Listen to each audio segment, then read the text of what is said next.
Bien, bienvenidos a cada uno de ustedes a nuestras conferencias virtuales.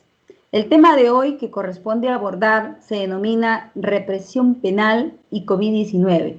¿Cuáles son las últimas reformas que se han venido dando? Estará a cargo del doctor Luis Tiznao Solís. Él es fiscal penal titular del Ministerio Público, sede de La Libertad. En este sentido, doctor, le damos la bienvenida a nombre del Colegio de Abogados de La Libertad. Buenas tardes, doctor. Muy buenas tardes. En primer lugar, agradecer siempre al Colegio de Abogados por esta especial invitación, siempre a la vanguardia de compartir los conocimientos entre los colegas, entre la comunidad jurídica de nuestro país, ¿no? Bien, doctor, la metodología que vamos a utilizar son 20 a 30 minutos extremos de su exposición para posteriormente dar pase a las preguntas que las personas que nos vienen siguiendo puedan realizarlas. En este sentido, doctor, doy paso a su conferencia. Correcto. Bueno, definitivamente el vivir un estado de emergencia en nuestro país hace pues que, como forma parte el derecho de nuestro sistema social, ¿no?, también venga aparejado ciertos cambios, como en todos los sistemas de nuestra sociedad, sistema económico, sistema de salud, y el derecho no es ajeno a ello. O sea, el derecho forma parte de nuestra identidad como Estado peruano, ¿no? Por ser un orden constitucionalmente legítimo. Y dentro de ello, la represión penal, es decir, el derecho penal, es quizás lo que mayores cambios ha venido surgiendo, podríamos decir. Tanto el punto de vista procesal, como el punto de vista penitenciario, como el punto de vista sustantivo, podríamos alegar. Entonces, es así que el Poder Legislativo, en uso de sus facultades, ha realizado, pues, o viene realizando reformas considerables a efectos, pues, de tratar de, si no bien es cierto, resolver el problema de esta pandemia que está afectando tanto al país. Lo cierto es de que es correcto y es necesario, y es, digamos, idóneo conocer ciertas reformas que ha venido planteando en ese sentido. Podríamos hablar, por ejemplo, de la ley de protección policial, ¿no?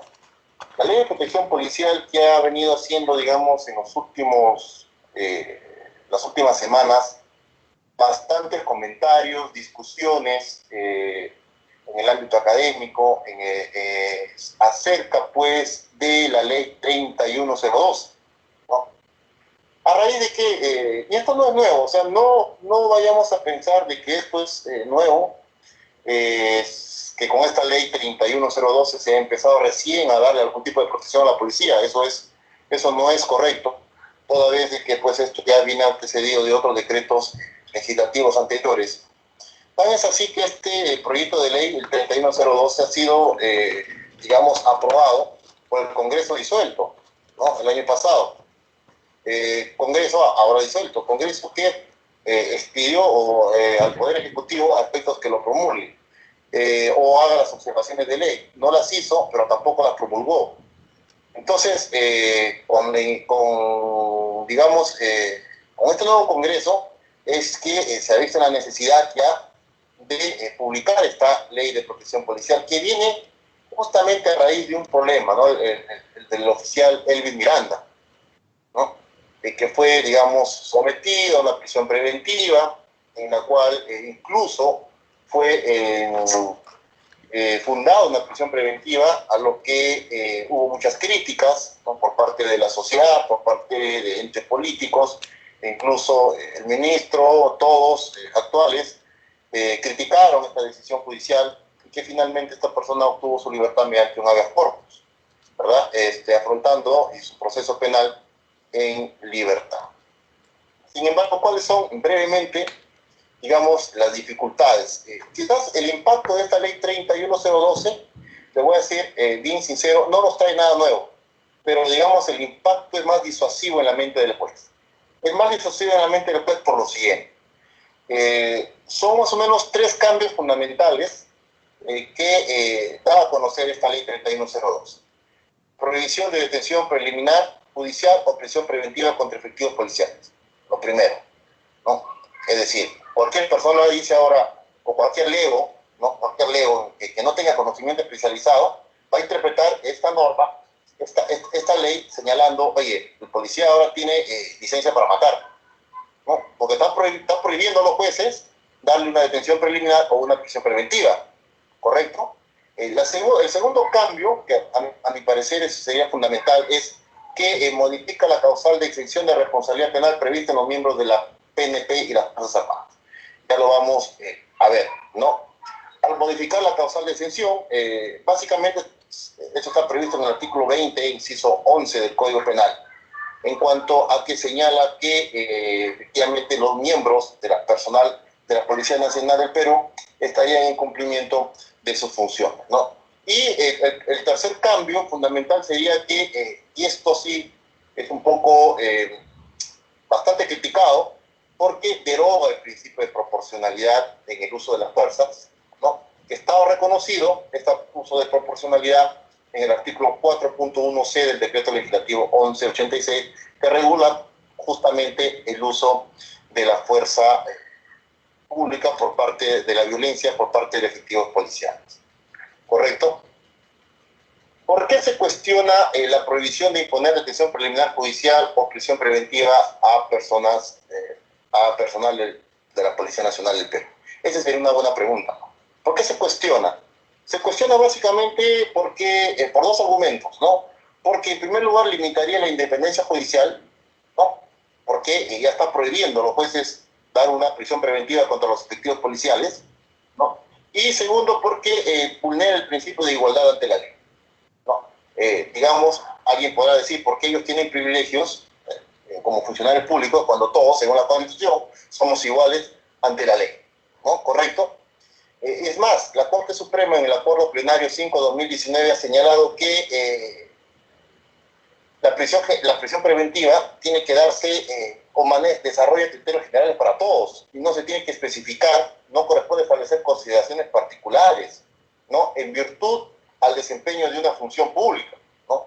Entonces, esto es importante tener en consideración para efectos, pues, de tomar cualquier tipo de decisión. Pero no nos adelantemos. No es de que los policías ahora están, digamos, tienen esa facultad para matar. No es así. Por cuanto este decreto legislativo, esta ley 31012, señala siempre y cuando ejerzan su función constitucional, ¿no? Siempre y cuando ejerzan su función constitucional y en base a su reglamento. ¿Correcto? En base a su reglamento. Entonces, si nosotros nos podemos reflexionar un poco cuál es el reglamento que tiene que seguir personal policial al momento de una intervención en flagrancia delictiva, ¿correcto? Entonces, eso amerita, pues, responder a ciertas preguntas, ¿no? ¿La causal de exención de responsabilidad penal para miembros de la Policía Nacional del Perú es nueva? No es nueva. Esta exención de responsabilidad penal no es nueva. Esto ya está consagrado. A nosotros nos han enseñado en las facultades de Derecho lo que son las causales de antijuricidad, ¿no? Legítima defensa, estado de la necesidad, disculpante, obrar en cumplimiento de un deber, ¿no? Está en el artículo 20, inciso 11, el obrar en cumplimiento de un deber. Este decreto legislativo que regula de manera específica el uso de las armas de fuego al momento de realizar una intervención policial.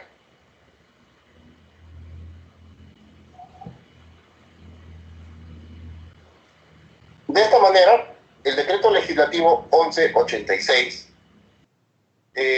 da algunos parámetros, ¿no?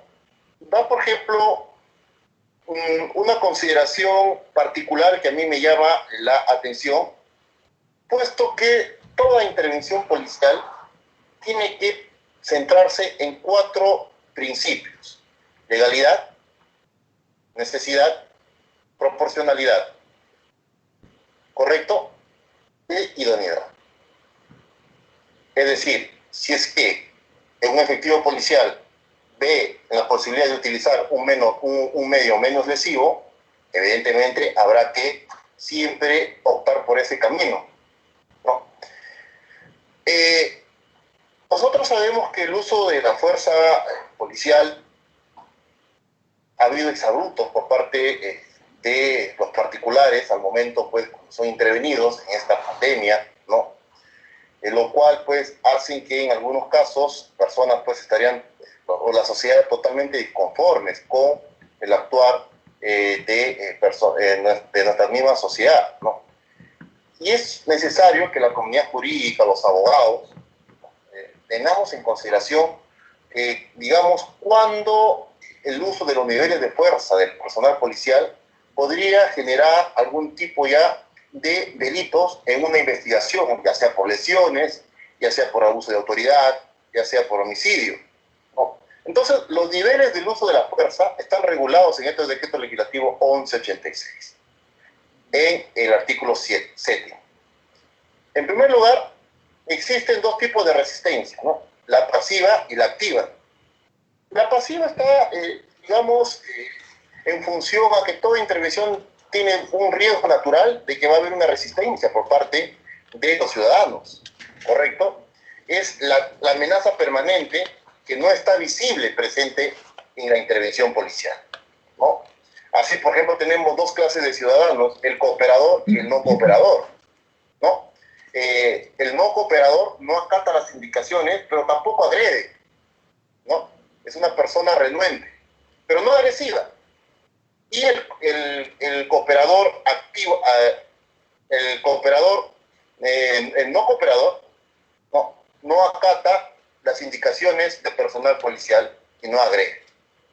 Ante esto, hay una resistencia, ¿correcto? Hay una resistencia física que es normal, que se opone llegando a un nivel de desafío físico. Hay una agresión no letal, ¿no?, al personal policial, pudiendo utilizar objetos, ¿no? Por ejemplo, muchos utilizan, pues, la violencia física en el sentido de dar algún tipo de jaloneo, ¿no? Pero son no letales, ¿correcto? Contra una agresión no letal, pues un efectivo policial no va a utilizar su arma de fuego. Pero hay las agresiones letales.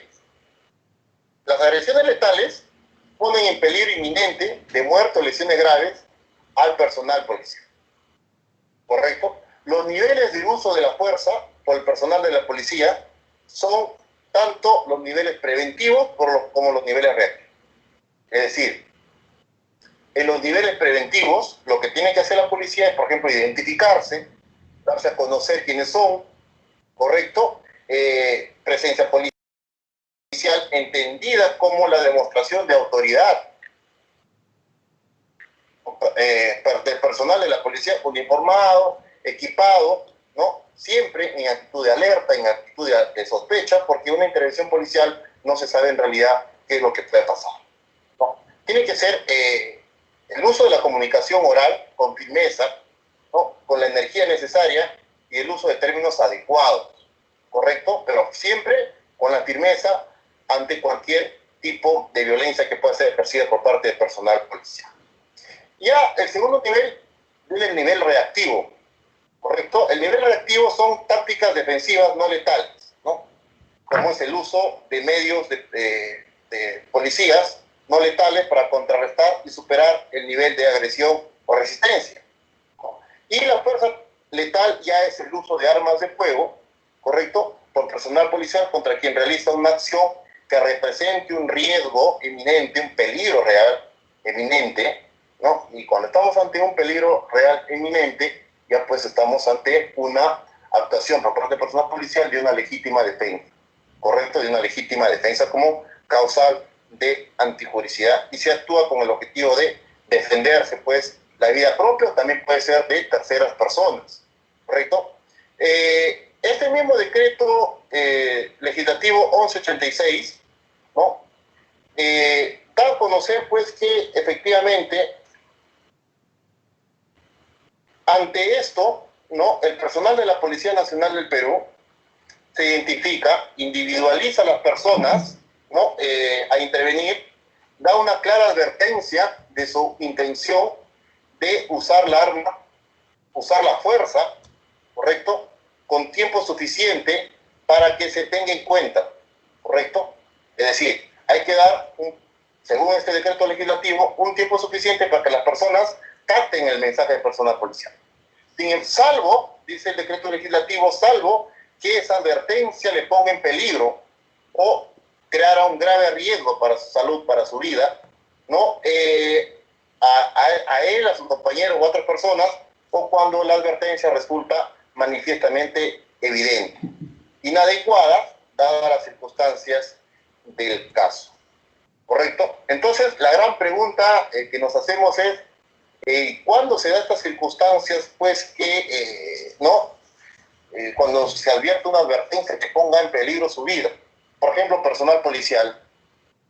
Si se trata de una persona que está, un ejemplo, de academia, con un cuchillo, ¿no?, queriéndolo lesionar, evidentemente ahí ya, pues, hay una advertencia que está corriendo el peligro a su vida. ¿No? Entonces, ahí no vamos a esperar que el policía se identifique, utilizar, digamos, algún tipo de medida menos lesiva, y de frente se tiene que utilizar, de acuerdo a esta reglamentación, el uso de la fuerza policial. ¿Correcto? Entonces, eso es más o menos el trámite de cómo personal policial tiene que hacer uso de la fuerza, en este caso, si queremos decir entre comillas, pública, ¿no?, porque están ellos previstos y regulados su función en estas dos leyes de ordenamiento jurídico, y puedan de esta forma, pues, actuar con suma cautela, y ya que son funcionarios públicos, ¿no? Ahora, ¿cómo ha venido, pues, este artículo 20, el artículo 20 de nuestro Código Penal, lo que forma parte de las causales de anticuricidad, en el tiempo cambiando, ¿no? En primer lugar, hubo en el 2007 un decreto legislativo, el 982, ¿no?, en la cual estaba exento de responsabilidad penal, de acuerdo al inciso 11, el personal policial, el personal de las Fuerzas Armadas Policías, que en el cumplimiento de su deber y en uso de sus armas en forma reglamentaria. Esto fue derogado en el 2014 por la ley 30-151, ¿no? Fue derogado porque se extendió no solamente al uso de armas de fuego, sino también a cualquier otro medio de defensa, correcto, por parte de personal policial. Y con la ley última ya dada en el mes de marzo, la ley 31012, ¿no?, está exento de responsabilidad penal el personal de las Fuerzas Armadas o Policía Nacional que en el cumplimiento de su función constitucional, en uso de sus armas de fuego, ¿no?, en forma reglamentaria. O sea, se cambia cumplimiento de un deber por el cumplimiento en función constitucional, ¿no?, y siempre de acuerdo en forma reglamentaria. Entonces, esta es una ley para determinar digamos, si una intervención policial es válida o es inválida. ¿Cuáles son los efectos, entonces, jurídicos que establece la ley 31012? ¿Cuáles son esos efectos jurídicos? Yo considero que son dos, y son los más, digamos, importantes. A nivel sustantivo, se incorpora el artículo 292 y se hace este tipo de incorporación del artículo 292A del título cuarto de la sección 3, libro segundo del decreto legislativo 957 del Código Procesal Penal, que en cumplimiento de sus funciones constitucionales hace uso de sus armas de fuego, medio de defensa, en forma reglamentaria, ¿no? En forma reglamentaria. Siempre, entonces, ese es el siempre se utiliza el término función constitucional, pero en forma reglamentaria. Para determinar si se actúa en forma reglamentaria, es importante entonces el decreto legislativo 1186, lo que regula cuando personal policial interviene de forma legítima. Ese es el primer aspecto, ¿no? Se impondrán restricciones entonces a la Policía Nacional. No es de que, no nos alarmemos, no es de que personal policial, a la policía le han dado el gatillo fácil, no es así. Hay una interpretación, digamos, si se quiere, absolutista, señalando y creando una especie de pánico en la población. Incluso han salido mismos representantes de ONG, defensores de derechos humanos, a señalar que esta ley pues, es inconstitucional, lo cual no lo veo así. No lo veo así porque, si bien es cierto, prohíbe a los jueces y otorgar prisión preventiva, pero está sujeta al cumplimiento de ciertos requisitos, ¿correcto? Y el segundo aspecto fundamental es que modifica el artículo 20, inciso 11 del Código Penal, ¿no? En cuanto, pues, introduce el término función constitucional de forma reglamentaria, ¿correcto? Eso es, digamos, lo más importante de la introducción de estos dos artículos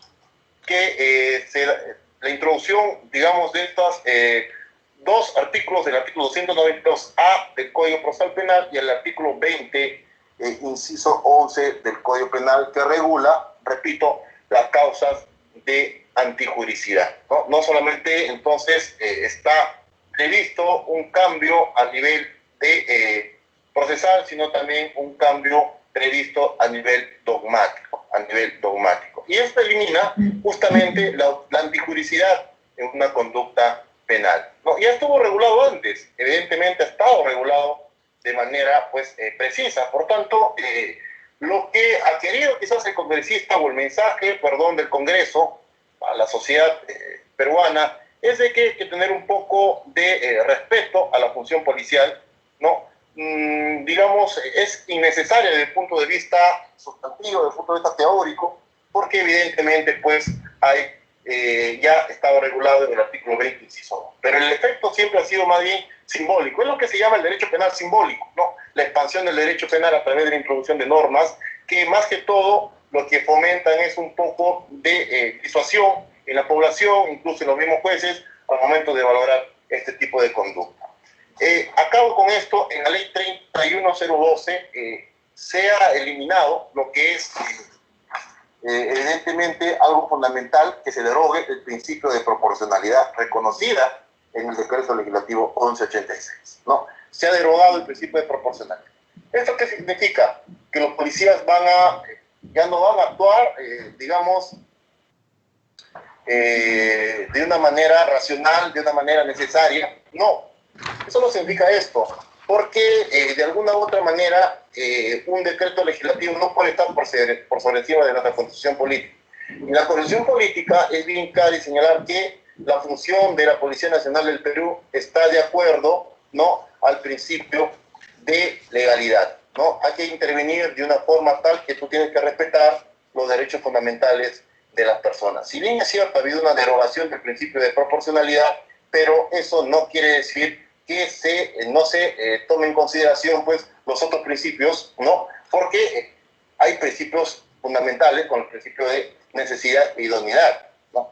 Entonces, los principios de necesidad y idoneidad que siguen vigentes hacen ver que hay que respetar el principio de proporcionalidad en sentido estricto. Es decir, hay que ver si es que existen otros mecanismos al momento de la intervención policial más idóneos, medios más idóneos, ¿no?, que nos permitan, pues, de alguna u otra forma, a personal policial, tratar de intervenir sin causar alguna lesión a las personas intervenidas, de acuerdo, pues, a la naturaleza y a lo reglamentado en el decreto legislativo 1186. Entonces, no hay que crear pánico en el sentido de que como no está el principio de proporcionalidad, esto da luz verde para que el personal policial pueda atentar contra los derechos de la vida, el derecho a la salud, la integridad física. No es así, porque eso hay que interpretar a la luz de la Constitución política y a la luz también de los principios fundamentales del derecho penal. Uno de ellos justamente es que el principio de proporcionalidad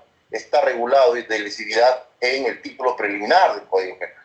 ¿Correcto? El título preliminar del Código Penal. Y al estar regulado el título preliminar del Código Penal, pues es fundamental hacer esta observación, toda vez de que el personal policial pues siempre debe actuar dentro de un margen constitucional otorgado justamente por el decreto legislativo 1186 y la nueva ley que modifica la 31012, promulgada el 28 de marzo del 2020. Estas son algunas leyes que quería conocer, para conocimiento de la comunidad jurídica, esperando pues que esto sirva. Bueno, hay otras normas, hay otras leyes, como por ejemplo la conversión de pena privativa de libertad en el caso de omisión o resistencia familiar, por una conversión de pena, pero bueno, eso ya sería materia de otro tipo de discusión, ¿no? Los reos en cárcel, que es otra preocupación también fundamental, ¿no? ¿Qué hacer con tantos reos que duplican? Pero bueno, en nuestro país la cantidad de más de 90.000 reos, pero no es... En...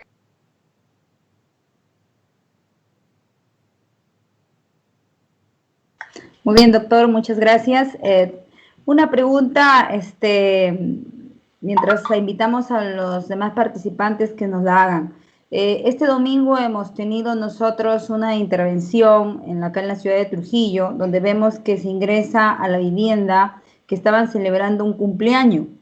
¿Puede, bajo este contexto, puede la policía, bajo esta misma norma, ingresar al domicilio? ¿Cuál es su En un estado de opinión? emergencia se ha violado, se ha, digamos, flexibilizado dos derechos, ¿no? El derecho a la inviolabilidad del domicilio y el derecho a la libertad de libre tránsito, ¿no? En la exposición de motivos, de este decreto que declara la emergencia, señala que es para contrarrestar cualquier tipo de propagación de la pandemia. Correcto. Si yo, por ejemplo, soy personal policial y dentro de una casa veo que vecinos están haciendo una fiesta, están haciendo una pollada, una parrillada, escucho música, cerveza, no muy probable, consumo del alcohol, estoy como policía facultado porque evidentemente la congregación de personas hacen que este virus se pueda propagar. Pero si yo estoy en mi casa, como en este caso que usted comenta, estoy compartiendo una cena con mis familiares, ¿no? Una cena con mis familiares, yo no quiero acá, digamos, dar algún tipo de libertad para que puedan tomar alguna cerveza o no, bueno, ya se depende de cada uno, pero se tiene que hacer en aislamiento social. Pero me parece de que no he visto mucho ese video, pero el entrar sin ningún dato objetivo que signifique una conducta que trate de propagar la epidemia me parece injustificada. Esa intervención no se sujeta a la reglamentación establecida en el decreto legislativo 1186. Mucho más, tampoco lo sé, si es que estas personas han sido llevadas a la comisaría, ¿no? Si es que han sido llevadas a la comisaría, sería terrible, no se ha respetado ahí los derechos fundamentales. Para ese es mi punto de vista. Bien, doctor, una pregunta que nos hacen llegar. ¿Cuál es su opinión con respecto a los reos en cárcel? ¿Cuál va a ser el tratamiento? Porque están hacinados ahí, nos dice. ¿Cuál es la respuesta que se va a dar? ¿Cuál es su opinión al respecto? Bueno, y como toda la comunidad jurídica sabe, la respuesta que voy a dar siempre es en mención pues a la función que uno pueda cumplir en una sociedad, en este caso como fiscal de este distrito de La Libertad. Sin embargo, puedo dar algunos, digamos, que no sean graves, que no superen los 8 años, algunos señalan, o que sean personas vulnerables con padecimiento ya del COVID o con personas vulnerables por su sistema de salud, ¿no? Digamos, con enfermedades crónicas, ¿no? Asociadas a este virus. También se puede tomar en consideración el criterio de la edad, ¿no? 60 años, o mujeres gestantes, ¿no? O con hijos dentro de un penal, que no pasen los 2 o 3 años. Todas estas consideraciones que los estoy poniendo en conocimiento han sido esbozadas por la Corte Interamericana de Derechos Humanos, ¿no? Y ya es responsabilidad, señalan, de los estados, de cada uno, ¿no? Tomar en consideración y programar poco a poco algún tipo de solución para evitar sobre todo el hacinamiento, ¿no? Imagínense si la Organización Mundial de la Salud te dice tienes que tomar una distancia de 2 metros. Oiga, en las cárceles en 4 metros hay más de 20, 50 personas, ¿no? Claro, Entonces, los prisioneros, digamos, los reos han perdido su derecho a la libertad, ¿no? Pero no creo que hayan perdido su derecho a la salud, ¿no? Otro intento, bueno, el Consejo Ejecutivo del Poder Judicial ha mandado a algunos magistrados opinión de algunos magistrados, que aquellas penas que no superen los 8 años, ¿no? Los sentenciados que no superen los 8 años. Eso va a ser debatido seguramente, me parece una opción válida, una opción correcta. Bueno, yo en mi punto de vista lo bajaría un poco el estándar y lo rebajaría a 4 años, siempre teniendo en consideración para la dación de una prisión preventiva, ¿no? Que es mínimo 4 años. Han señalado que efectivamente, pues, incluso a los jueces que hay que definir y hay que ver caso por caso y definir incluso de oficio, ha señalado una resolución administrativa, no lo tengo el número, por parte del Poder Judicial, de la Presidencia, de oficio revisar la situación jurídica de los procesados, ¿no? Vulnerables. Otro mecanismo podría ser, por ejemplo, la dación de beneficios penitenciarios, ¿no? Para delitos leves, ¿no? Que podría ser, pues, conducción en estado de ebriedad, hurto agravado, un robo simple o alguna estafa, ¿no? Delitos que no superen los 4 o los 5 años de pena privativa de libertad efectiva, y ampliar esta conversión de penas, ¿no? a libertad en algunos delitos como estos, ¿no? No solamente en omisión a la asistencia familiar, sino en otros delitos que puedan ser considerados de bagatela. Ya, una pregunta nos hacen, doctor. ¿Qué pasa en el caso de un procesado cuya prisión vence antes del 20 de abril y su juicio oral fue suspendido a fines de marzo por el estado de emergencia? ¿Me puedes repetir la pregunta? No escuché muy bien. Ahora lee. ¿Qué pasa, dice, en el caso de un procesado cuya prisión vence antes del 20 de abril y su juicio oral fue suspendido a fines de marzo por el estado de emergencia? Ya, evidentemente ahí hay dos posiciones, ¿no? Una por parte del Ministerio Público, que iba a tener que solicitar una prolongación de la prisión preventiva. Se han visto casos en donde antes que se decrete este estado de emergencia, han solicitado prolongación de prisiones preventivas y había una contestación por parte de las Cortes, casi a nivel nacional, que estos plazos se suspenden, ¿no? Se suspenden los plazos de prisión preventiva, lo cual, a mi modo de ver, yo no estoy de acuerdo, toda vez de que para la suspensión de estos plazos, imagínense, es, digamos, lo más gravoso que pueda pasar un ser humano, ¿no? Privar de su libertad, incluso que te suspendan los plazos. Y bueno, lo que se tendría que haber hecho ahí por parte del Ministerio Público es pedir una prolongación, y por parte de la defensa quizás es pedir un posible cese, ¿no? Un posible cese. Incluso yo tengo entendido que en otros distritos judiciales, ¿no? Pero no acá, están dando los juicios orales con reos de vencimientos de sus plazos de prisión preventiva, ¿no? Eso es lo que más o menos se está discutiendo, Pablo. Ya, otra pregunta nos dicen, a la luz de la teoría de la imputación objetiva, ¿constituiría delito la conducta del capitán Cueva que fue divulgada en medios de comunicación cuya acción consistió en tirar cachetadas a un joven intervenido en el horario de toque de queda del estado de emergencia? ¿Cómo sería la imputación de la acción y del resultado en este caso? Sí, a ver, se tendría que analizar bien, porque lo único que sabemos es que hay un video, ¿no? En donde hay unas ciertas golpes por parte del capitán Cueva, unas cachetadas, pero no podría dar una respuesta certera, toda vez de que para eso se tiene que conocer los detalles de investigación. Por ahí se escuchaba un testigo más, que este joven, no sé si está revalidada esta argumentación, quiso quitar el armamento a los efectivos, ¿no? Entonces, si es así, entonces podemos decir que su conducta sí ha sido proporcional, ¿no? Sí ha sido, digamos, racional, y sí se ha respetado el decreto legislativo 1186. ¿No? Desconozco cuáles son los motivos, pero en los casos de no haber motivo alguno, se le podría iniciar un proceso disciplinario, el cual creo que ya está, ¿no?